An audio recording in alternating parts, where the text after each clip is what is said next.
Hello and welcome. You're watching To The Point. The big dramatic news today is the surprise resignation of Jitin Ram Manjhi as Chief Minister of Bihar. Literally minutes before he was due to face a vote of confidence, Manjhi decided to resign. However, he claimed that 140 MLAs were ready to support him, including 50 from the JDU. But because they face alleged threats, he chose to resign rather than risk violence and worse. Manjhi has also recommended dissolution of the assembly, which the governor has not agreed to. There are now critical questions that need to be answered. Is Manjhi speaking the truth, or did he capitulate? Has he embarrassed the BJP who are ready to support him, or paradoxically, has he saved the BJP from the embarrassment of supporting him? Was the governor right to refuse the dissolution, or was he confident that Nitish Kumar actually does have 130 MLAs and therefore a right to be sworn in? And beyond all of that, what does the future look like? Are we heading towards early elections, and will Bihar politics now be sharply divided between Nitish Kumar and Narendra Modi? Those are the questions we shall seek to answer over the next 1 hour in this special program.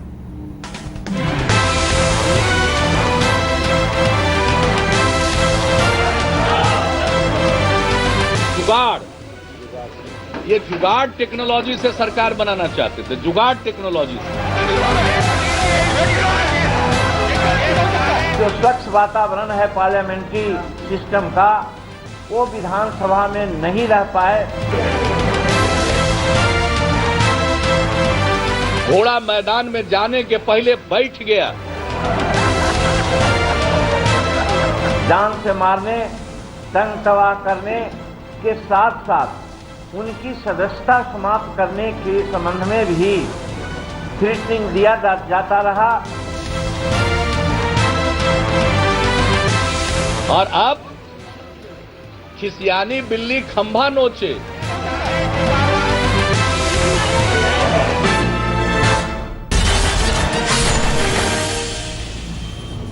With me for this special discussion on today's drama in Bihar are JDU Rajya Sabha MP Pavan Verma, BJP National Spokesperson Sambit Patra, one of Bihar's foremost political analysts Thapar Gupta, the well-known senior journalist Nalini Singh, the political editor of The Hindu Varghese George, and the well-known senior journalist and commentator Kumar Ketkar. Let's start with Jitin Ram Manjhi's surprise resignation. Varghese George, do you accept that he resigned because his MLAs were facing threats and he wanted to save them from violence and possibly something worse? Do you accept that? Not in the least. I think Jitin Ram Manjhi was trying or he was hoping that the BJP would be doing much more than offering him a passive support in the form of a vote on the floor of the House. So I think the BJP could not possibly keep its part of the deal when it all began a couple of months ago when Jitin Ram Manjhi gave The Hindu an interview where he challenged Nitish Kumar publicly. From that day on, I think the BJP perhaps did not keep its part of the bargain with Jitin Ram Manjhi, and then he realized that he alone cannot be taking on Nitish Kumar, who obviously and clearly had the edge in terms of numbers and in terms of support among the JDU MLAs. So I think he was already punching above his weight, and he had no other option but to quit, either in the form by way of resignation before the floor test or through a floor test today. Let's for a moment, Sambit Patra, concentrate on Manjhi's claim that his supporting MLAs faced threats and there could have been violence. The majority of the MLAs that allegedly support Manjhi actually come from your party. What are these threats they face, and who from? No, I would not take it that way. I believe he was speaking for the party members of his own party, those who would be supporting him. There are not very many. How many are there? No, the others, we had extended the support of our 87 MLAs that we have in the House. And as far as BJP is concerned, our stand has been extremely clear right from the very beginning. It is a family feud, family being the JDU. But come to this threat. No, as far as threat is concerned, it is for Mr. Jitin Ram Manjhi to explain. It's not for me to answer. And we face threat or not is a separate issue. Let me ask you that. Do your MLAs face any threat of violence because they have committed to support Manjhi? No, it is an important issue over here in the sense that if 140 members were to support Mr. Jitan Ram Manjhi, there would be others apart from 87 MLAs. Mr. Jitan Ram Manjhi would be speaking for those other MLAs. As far as MLAs are concerned, I am not aware of the fact whether they face threat or they do not face threat. Okay. We stood rock solid with Mr. Jitan Ram Manjhi, who is a Mahadalit leader, and our stand was absolutely clear. We do not want to see a Mahadalit being harassed. Let me bring in Pavan Verma, because the innuendo or the implication or the suggestion, take it as whichever one you want, is that in fact it's the JDU MLAs that are your colleagues who were perhaps threatening Mr. Manjhi. Whether they were threatening his own small handful of former JDU MLAs who support him, or whether they were also threatening BJP ones, I don't know. But are your MLAs guilty of threatening Mr. Manjhi's supporters? Karan, that is absolute and pure fantasy. If anything, it was our MLAs who were receiving all kinds of offers of ministerships, BJP tickets, money. We caught one of them acting on behest of the BJP and Mr. Manjhi red-handed. The Chief Minister himself on a public platform said, "Come to my side, I will offer you ministerships." So all of this game was going on from the BJP Jitan Manjhi camp. I don't believe any of our MLAs even remotely threatened anybody on the other side, and there was no reason to.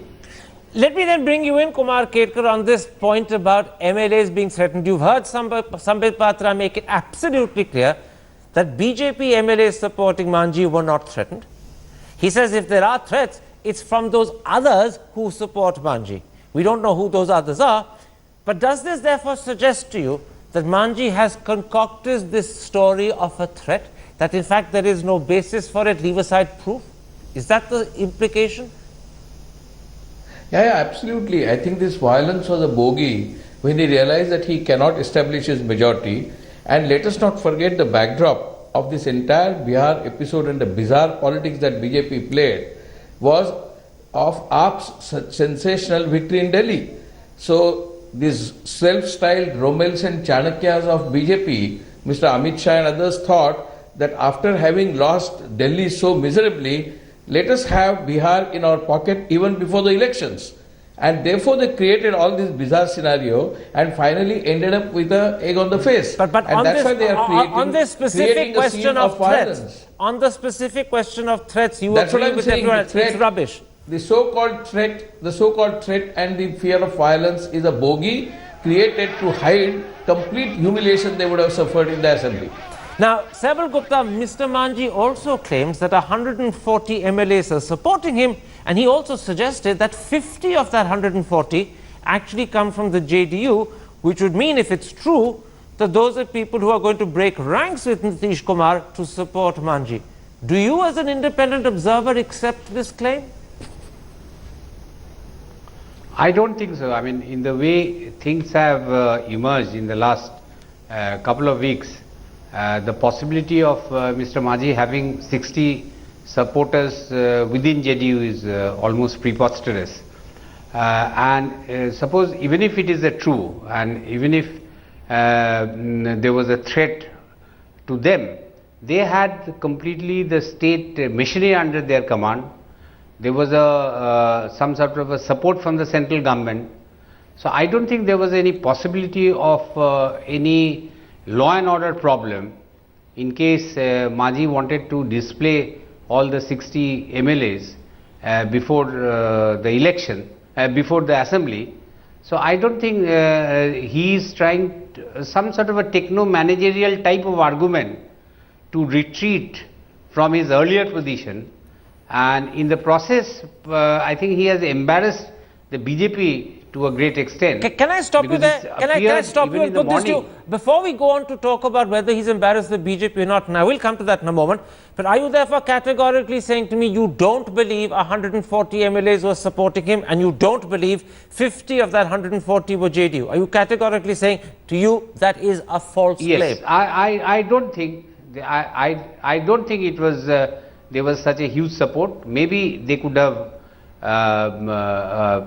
taken 1 or 2 or 5 MLAs, but such a huge number behind Manjhi was not possible. There was some sort of a groundswell of opinion in favor of Nitish Kumar. Okay. And I think the most of the MLAs who rallied behind Nitish Kumar, primarily because I think the appeal of Nitish Kumar has increased in recent period. Okay. In a massive, and especially absolutely. in the backdrop of debacle I'll come to Nitish's appeal in a moment's time. Let's take these issues one by one. Let's not collapse them all together. Does this then suggest to you, Nalini Singh, that in fact Nitin Ram Manjhi capitulated? You know, you are asking everybody about a threat, a kind of, was there a threat? Now, without exaggerating or without making a huge thing of it, metaphorically, there would be some knives out. And be warned, what happens politically in Bihar today could happen in the rest of the country tomorrow, could happen at the center. What about my question? I'll tell you, no, let me get Muhammad Shahabuddin, who is close to RJD in Siwan. I think he's in jail, but his wife fought on the RJD ticket. He had said, do not vote for Nitish Kumar under any circumstances. He got the Muslim MLAs in the JDU this message. Pappu Yadav, who is one of the 4 RJD MPs in the centre, in Parliament, actually went round. So I'm saying that before we get lost in both detail, of them are you therefore saying that unlike everyone else, you do believe there was a threat? I would say that the knives were out. Now, whether they would have succeeded or not, and certainly I agree with Shaibal that it was not to the extent of getting 50 or 60. But you know, this creates a perception. Let's not get lost in detail. Let's stick to the big picture. Therefore, you're saying, first of all, that the knives were out, which suggests there is a sort of threat, but not as big as Mr. Manjhi wants it to be. Does this then mean that Mr. Manjhi capitulated, or did he have good reason for not facing a floor test? Knives are out metaphorically, because both of them have had long stints in jail. But I would say that has Nitin Ram Manjhi capitulated? I think so. I think he realized that after putting up this show and consolidating his face amongst the Mahadalits, where there isn't another leader of, there hasn't really been a leader. Nitish Kumar is the one who consolidated them. Okay. So Manjhi emerged, he did that, and he has capitulated. But the interesting thing is, the knives are out. They weren't sufficient knives out to constitute the sort of threat Manjhi claimed. Nonetheless, therefore, he capitulated. It was a night of long knives, though. One of these nights. All right. There's so many metaphors here that I'm not sure in which direction they're pointing. It's getting a little confusing. Let's come and concentrate first, Verghese George, on the BJP. 24 hours ago, the BJP guaranteed that they would support Nitin Ram Manjhi on the floor of the House if there was a floor test. 24 hours later, Nitin Ram Manjhi, instead of taking that floor test, resigned. Did he let down the BJP? Has he embarrassed them because he got them to commit support and then chickened out himself?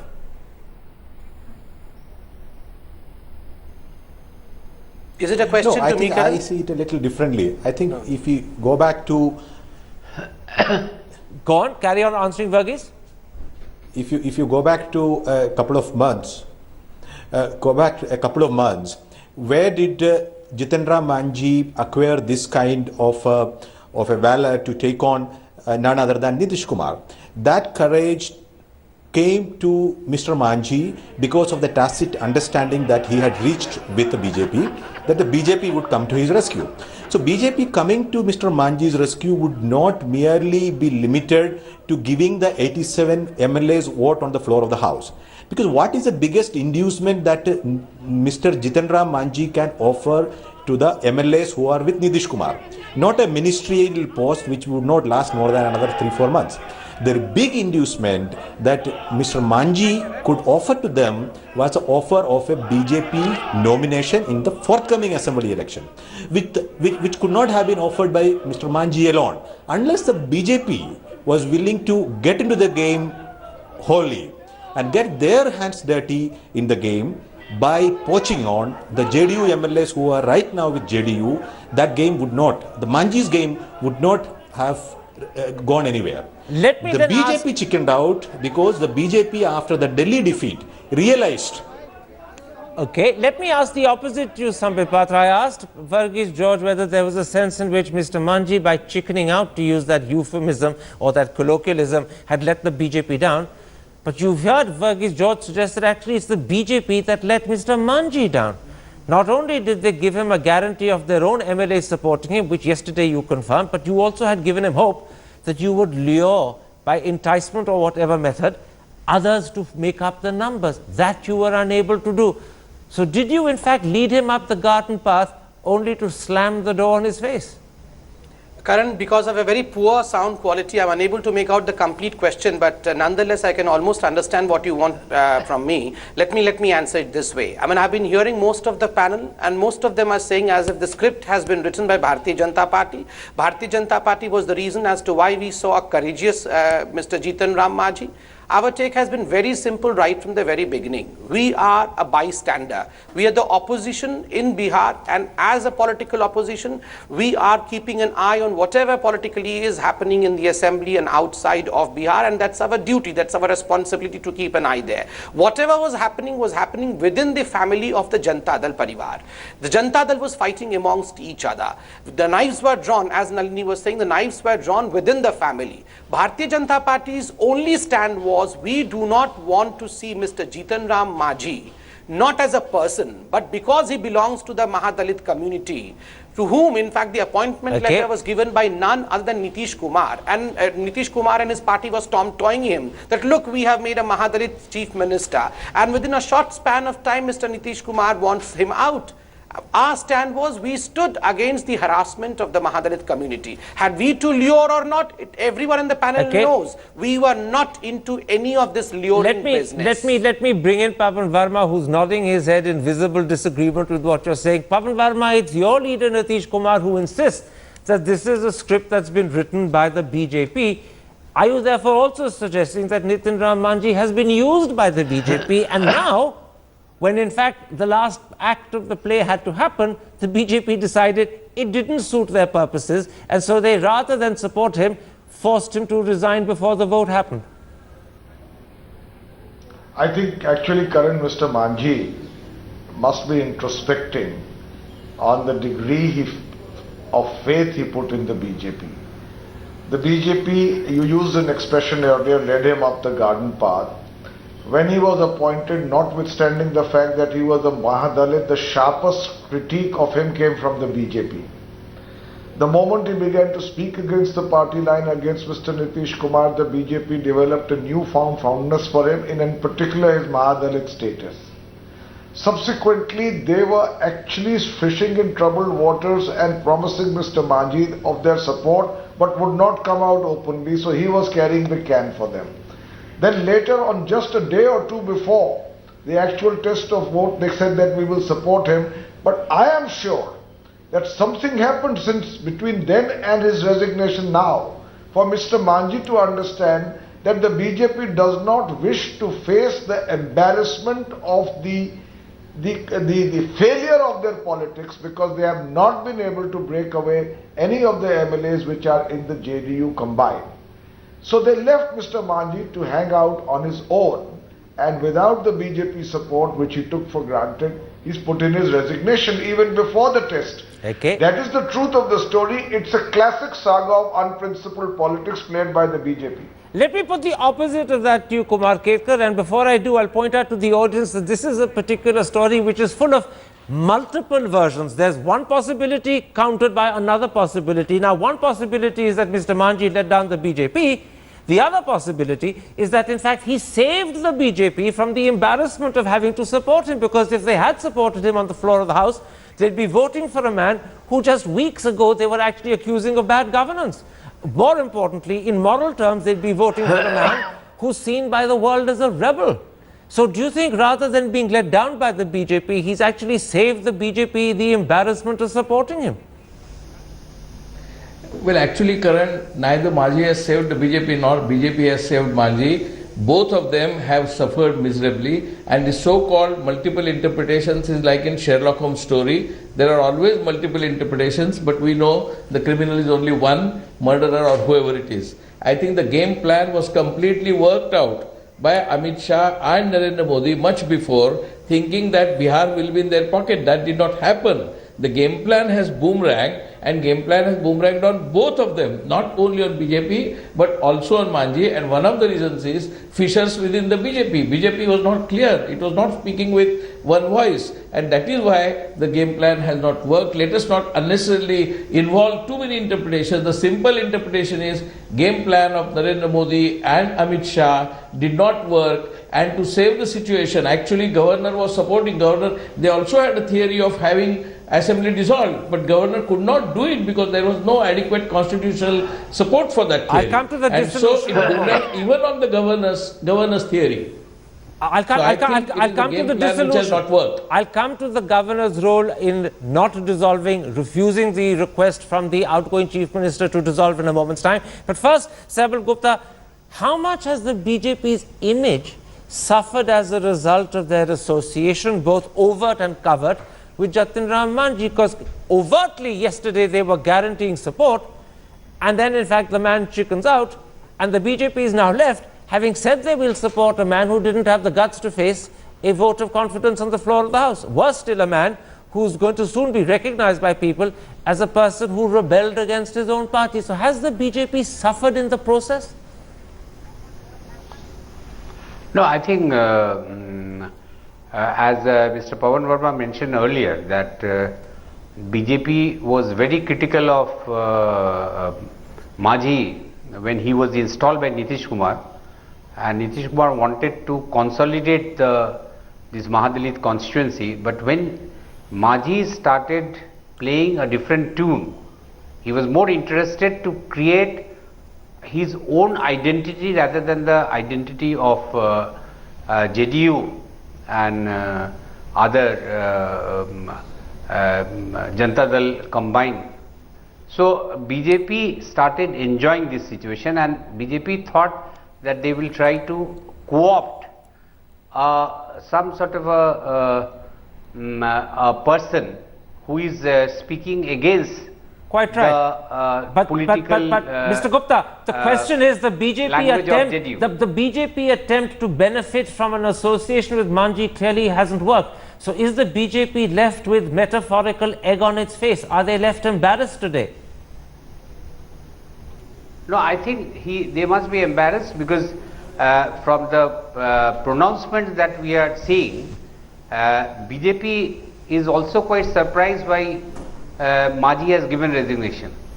So you do believe they are embarrassed? It's not very clear that whether he had given the resignation at the prompting of the BJP. So what was the script, we don't know. But certainly this is a big retreat for BJP in the current political scene of Bihar. Absolutely. Because, within a couple of months we are going to face election in Bihar. Absolutely. And in this backdrop, this is a very important, if they could win this election, possibly the entire contour would have been changed. Absolutely. Let me bring in Nalini Singh and turn our focus briefly to the governor. The outgoing chief minister had asked for a dissolution. Now, he asked for a dissolution minutes before failing to actually face up to a vote of confidence. But earlier, this is a chief minister who has proved his confidence and his majority on the floor of the House several months ago. Was this governor right in refusing a dissolution because of the circumstances in which it was made? Or given that until he's formally defeated, he does have an earlier majority, was the governor wrong in refusing a dissolution? Because that's another critical question. I think the governor was right in rejecting the demand for a dissolution, because I think that the governor realizes he's sitting in Patna and he's an astute and experienced person, and he realizes that there is an alternative which is also claiming, and I think you have to be totally deaf not to hear that. I would say that but the JDU led by Mr. Nitish Kumar, that faction, brought the governor into disrepute by attributing all kinds of motives. That's a different thing. I'm saying something else. I'm saying the same way BJP has brought another Dalit, is talking about Mahadalit. Yeah, but let's stick to the governor. Let's not go all over the place. Let's stick to one issue at a time. Let's stick to the governor for a moment, as yet a little longer, Varghese George. Nalini is absolutely right in saying that the governor in Bihar took the right decision, because there is another party led by JDU, led by Nitish Kumar, that claims they have a majority. He needs to give them a chance to prove it before he decides that this present assembly cannot form a government.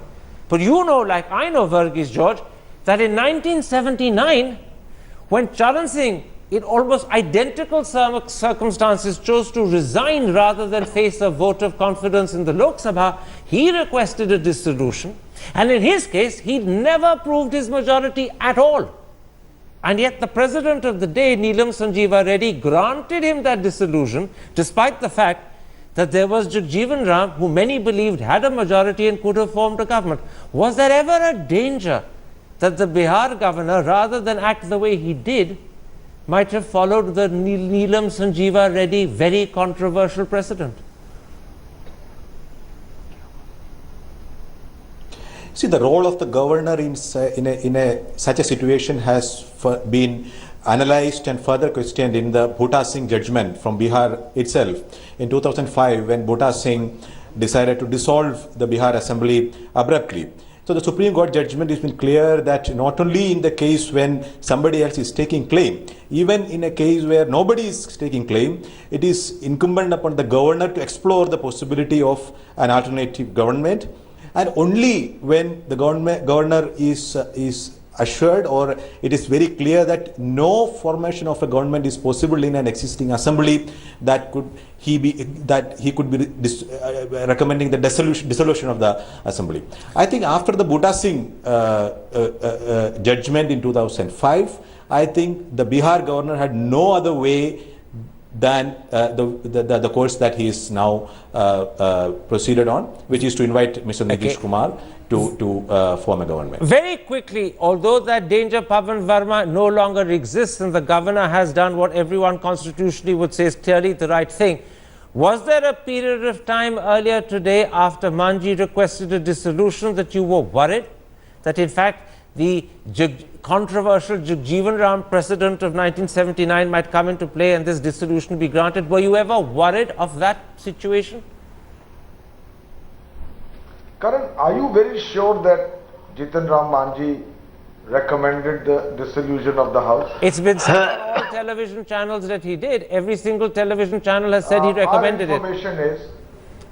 Our information is that he gave one letter to the governor, which was his own resignation, and he did not recommend the dissolution of the House.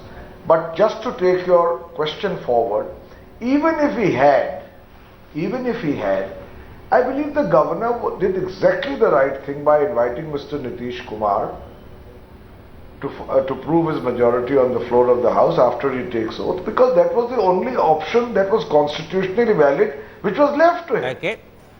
And so, in fact, there was no point of time when you were worried that there might be, to use a colloquialism, some form of foul play. There was no point of time that you were worried about that. No, certainly. No, if your question is more broad-based, I will tell you.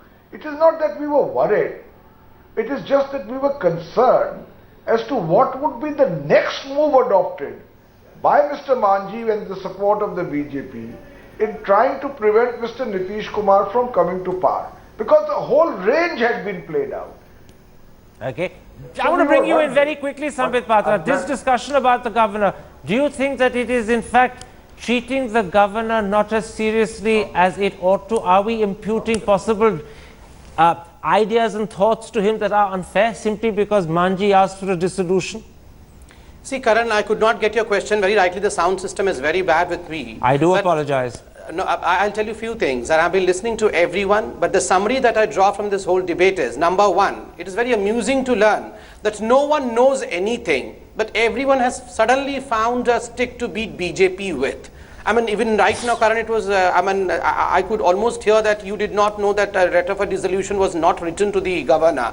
Mr. Pavan Verma says that, and Mr. Pavan Verma was standing by the actions of governor, saying that whatever the governor did was... Mr. Pavan Verma is going by what his sources have told him. Every single television channel today has said that Manjhi requested dissolution. I'm going by all the channels who I assume are right. Thapar, and that's the reason as to why I say that no one's supposed to know what the complete truth is. Yet everyone is smiling because they have found a beating stick for the Bharatiya Janata Party. Secondly, I was hearing Mr. Kumar Ketkar saying that there are fissures in Bharatiya Janata Party. Mr. Ketkar, you could see the small fissure in Bharatiya Janata Party, but you could not see a aghast JDU. You could not see kind of division that JDU is having. It's interesting, Sambit Patra, that you can't hear my questions, but you could hear the answers given by I could hear everyone else. part of your question also. The sound system is really very bad. I'm not buying an alibi for all these things. The sound system is extremely bad.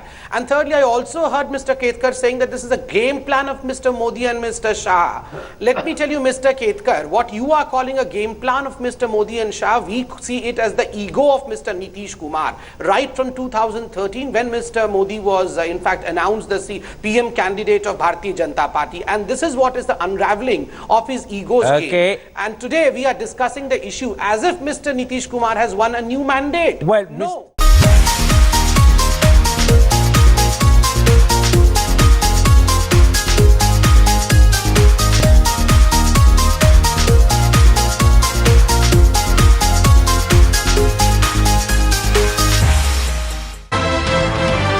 घोड़ा मैदान में जाने के पहले बैठ गया। जान से मारने, तंग तबाह करने के साथ साथ उनकी सदस्यता समाप्त करने के संबंध में भी थ्रेटनिंग दिया जाता रहा। और अब खिसियानी बिल्ली खंभा नोचे।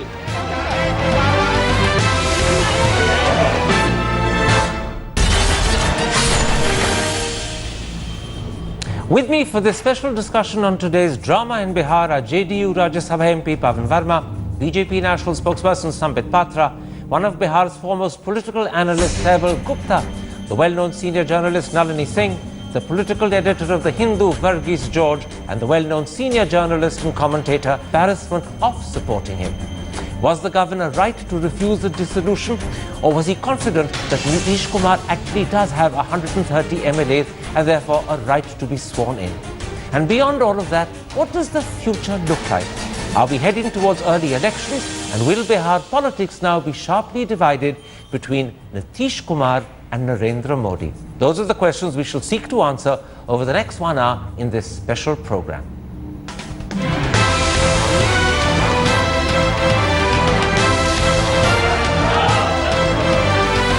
जुगाड़, ये जुगाड़ टेक्नोलॉजी से सरकार बनाना चाहते थे, जुगाड़ टेक्नोलॉजी से। जो स्वच्छ वातावरण है पार्लियामेंट्री सिस्टम का, वो विधानसभा में नहीं रह पाए। Kumar Ketkar. Let's start with Jatin Ram Manjhi's surprise resignation. Verghese George, do you accept that he resigned because his MLAs were facing threats and he wanted to save them from violence and possibly something worse? Do you accept that? Not in the least. I think Jatin Ram Manjhi was trying or he was hoping that the BJP would be doing much more than offering him a passive support in the form of a vote on the floor of the House. So I think the BJP could not possibly keep its part of the deal when it all began a couple of months ago when Jatin Ram Manjhi gave The Hindu an interview where he challenged Nitish Kumar publicly. From that day on, I think the BJP perhaps did not keep its part of the bargain with Jatin Ram Manjhi, and then he realized that he alone cannot be taking on Nitish Kumar, who obviously and clearly had the edge in terms of numbers and in terms of support among the JDU MLAs. So I think he was already punching above his weight and he had no other option but to quit, either in the form by way of resignation before the floor test or through a floor test today. Let's for a moment, Sambit Patra, concentrate on Manjhi's claim that his supporting MLAs faced threats and there could have been violence. The majority of the MLAs that allegedly support Manjhi actually come from your party. What are these threats they face and who from? No, I would not take it that way. I believe he was speaking for the party members of his own party, those who would be supporting him. There are not very many. How many are there? No, the others, we had extended the support of our 87 MLAs that we have in the House. And as far as BJP is concerned, our stand has been extremely clear.